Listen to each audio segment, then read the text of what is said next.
If you can look outside behind me, you can see it is summer. It's hot outside, super hot. It's getting to you. So you've gone out for your long run, you've come back, and you're actually shivering. Man, you're wondering, what's going on? Well, that's what I'm going to tell you on today's episode of Runner's High.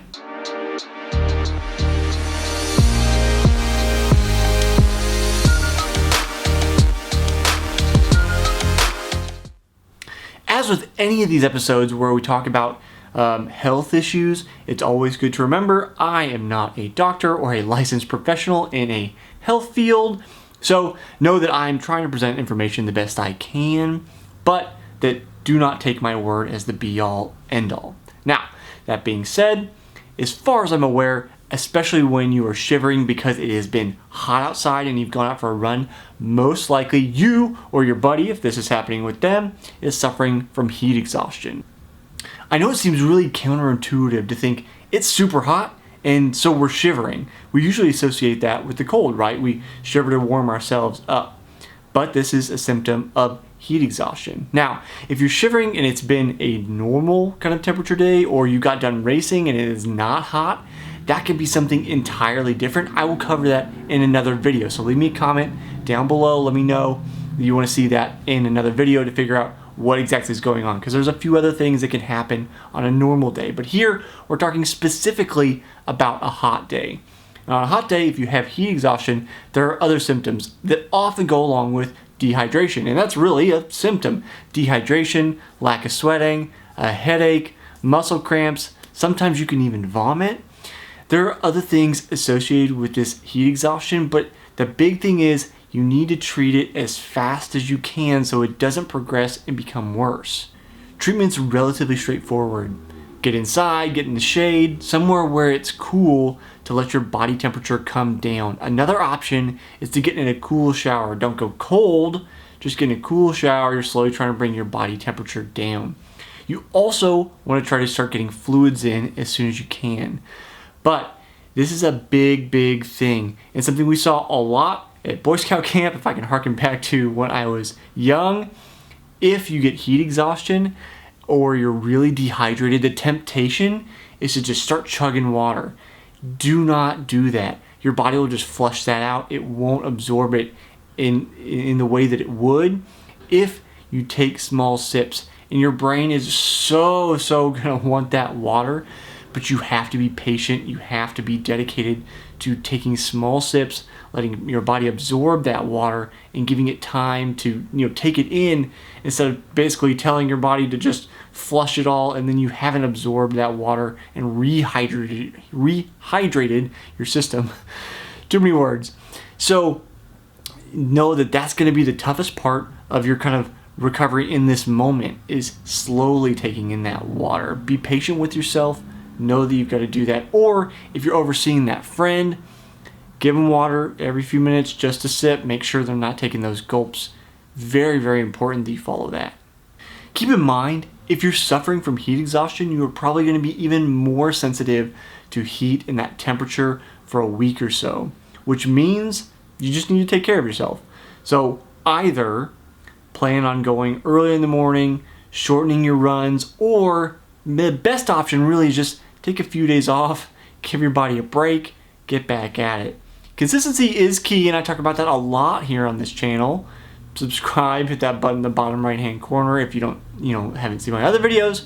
But when you kind of run into a potential injurious or health related situation like this, it's easier long term if you take a little time off.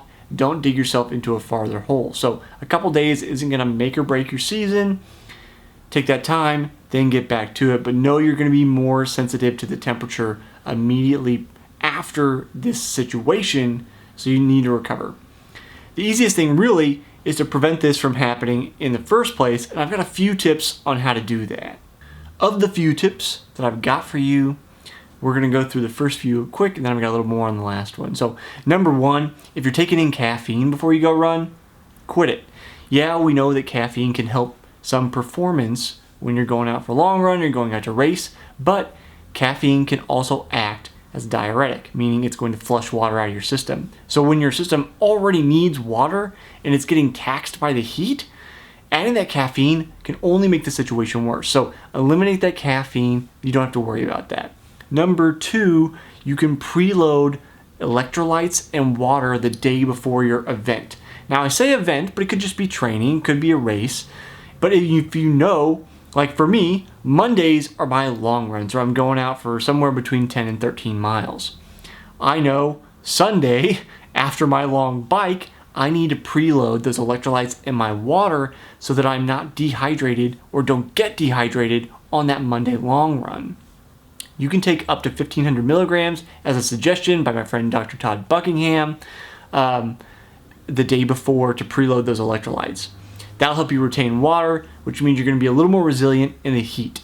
If you want more Todd suggestions, subscribe to the channel as always, but check out my interview with him, episode 29 of the Smart Athlete podcast, here in a minute. The third and fourth suggestions really should be the obvious ones, but I'm going to give them to you anyway, just in case we haven't covered them. Number 3, don't go out when it's hot. Plan your day around going out early. Sometimes that means setting an alarm clock, getting up earlier than before to avoid the heat. Now, I live in Kansas City, so we get plenty of heat and humidity here, but I also know that there are places where it's simply hot all the time in the summer.